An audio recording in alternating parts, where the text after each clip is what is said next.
How does that timeline look? Because I'm dying to know it. I think listeners are dying to know what actually happened to that It was F-94 flight. actually a disgrace of Hmm. what the Air Force had said. I went through, and there was two Air Force meetings up at Tyndall Air Force Base, and I actually write a whole chapter on all the inconsistencies of what happened.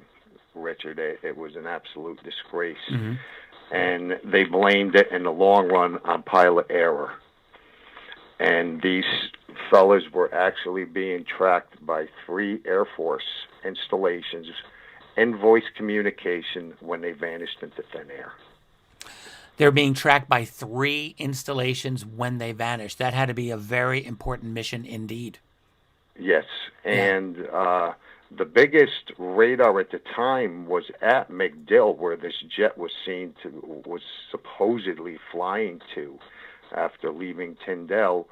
But once it departed out of Tyndall, it went into the northeast direction over Moody, and they with a group of other planes, and it got lost, and it came back. It refused to land, took back off over the panhandle of Florida, low on fuel, according to the Air Force, which is from me trying to drive to your house on a quarter tank of gas. It ain't gonna happen. But nobody ever figured it out. Stanton helped me figure out the gas estimates and how much, the consumption, and all that ball of wax. So, anyways, this jet is going on low fuel across the Gulf of Mexico, being tracked by the biggest military radar at the time at Tyndall. It was called Homer. They were being tracked by Tyndall, Moody Air Force Base in Valdosta, and it disappeared into thin air in a heartbeat. Okay, so the real question then is what was actually happening, Frank? Why was the jet dispatched? Why was it such an important mission that it was being monitored by so many Air Force installations? What was going on? Well, they said it was a routine weather training mission, No, and they were but recalled. that's not what Okay. happened. So what do you say what happened? Oh, they were definitely in confrontation with a UFO. Right. So let's Uh, talk about that. because because what happened, Richard? Because we could talk for a week about this, but when I got the original documents from the Air Force, the aircraft accident report, all the points and plots on the map going from point A, which is Tyndall, to MacDill Air Force Base. Point B, it disappeared about 70 miles off the coast in communication. When I retracked and I cross-referenced all the points, what the jet actually did is when it was closest to landing and it was coming into MacDill Air Force Base, and one of the guys told me that's what they call when you put your wheels down and you're ready to get home. The jet turned around and flew in the other direction and did a U-turn, then did another U-turn and came back. And that's what everybody missed. Nobody had any idea what was going on. And me and my guys were able to figure this out. So this thing was actually flying around in a circle, chasing something. The jet was, And yeah. when it made its second turn and made a U-turn and came back, that's when it vanished. Now, you did a great deal of investigation of this pilot, and in fact, you really got very into the pilot's head and persona, it seems to me. You tracked down his grave. Yeah, the family, especially the surviving brother, he was upset when I told him all of this. Yeah. He was very upset because the family wasn't even John disappeared. The pilot disappeared on late Friday afternoon, and the family wasn't contacted until Monday, Yeah, horrible. which is kind of irritating. And he was, and I said, "Were you aware it took that many days until they realized that your brother was vanished? He disappeared." And he says, "Frank, honestly," he said, "there was so much going on dealing with his sister and people in the family. We were heartbroken." He says, "I really didn't even look at it like that." And the sad part about this is, Richard, that talking to him, over a bit, he told me the biggest disappointment was down in Florida here. They're always finding missing planes and jets in the woods and the swamps and off the coast and everything. And he says, and every time there was a plane that was found or unearthed or pulled out of the water, him and, the family would sit around praying, and they were hoping it was John's jet, and they never found it. The jet is gone, and it disappeared over shallow water, too. Just awful. Frank, can you just give the proper context for this pilot, John Jones, and his radar men, why they were scrambled, why they were lost? Because in your research, something very, very important was going on along the whole eastern U.S. seaboard, and I really would love for you to explain to people just what that was, and because this is something that you and you alone uncovered.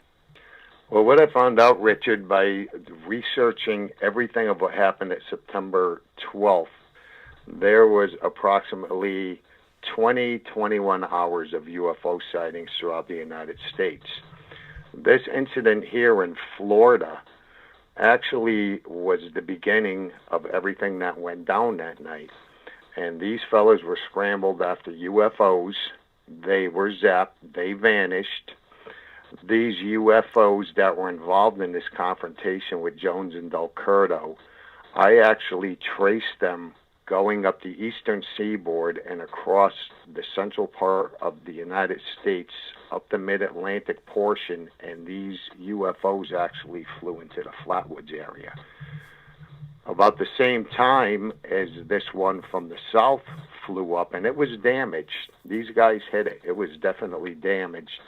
It was making repeated landings throughout the United States. Now, it flew into the Braxton County area. About the same time, off the eastern seaboard, the mid-Atlantic portion of the United States, 3 UFOs came in damaged one after another. They were all in flames. They were making repeated landings. They were seen by thousands of people. The first UFO came in, and it flew northwest. And I was able to trace it going down into the area of Oak Ridge. Okay, I want to stop you right there. I just want to back up so Right. people understand. This is important. These objects, you said, appeared, and the impression that I got from you is that the U.S. military was ready or waiting for them.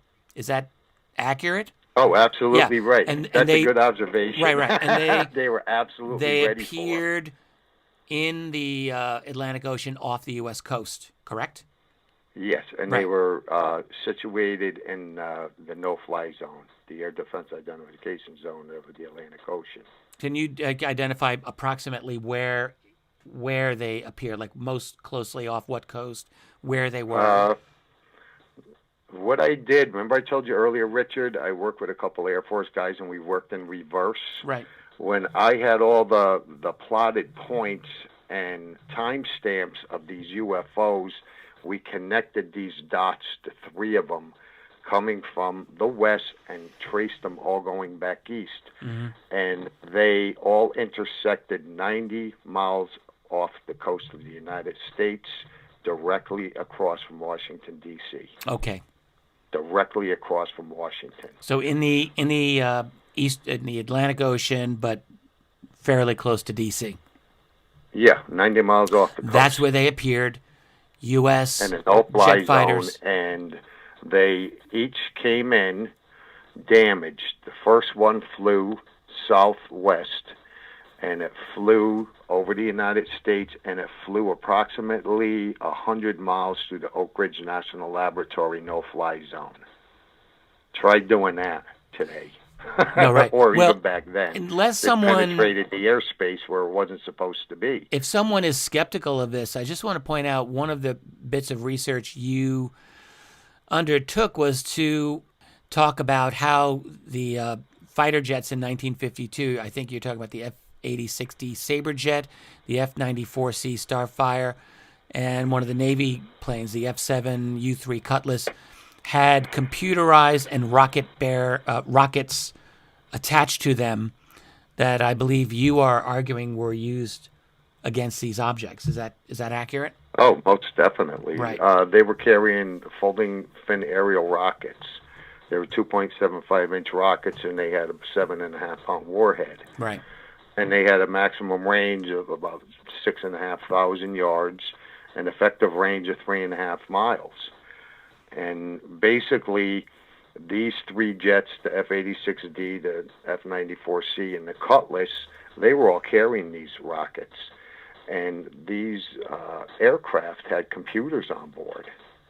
And for instance, the F-94C, which was the first model, that had 1,200 pounds of electronic equipment and an onboard computer. And basically what they would do, I talked to a guy who flew one of these things, and the pilots weren't too up on what they can actually do, but they could basically take their hands off of the steering stick, and they would put it on automatic, and the Starfire would actually follow the target. And it could be like a roller coaster if the UFO was moving very erratic, and it was just these guys were along for the ride, and the computer would pick the precise point and fire the rockets. That's pretty amazing, particularly for 1952. I don't think most people would be expecting that the military had that capability, but they did. That's amazing. Yeah, and it actually calculated the exact moment for the rockets to fire, and then it would salvo them. And so these were being amazing. used actively against flying saucers invading U.S. airspace. This was the shoot them down policy that was in effect. And what you're saying, what your research indicates, is that this is exactly what happened on September 12th, 1952.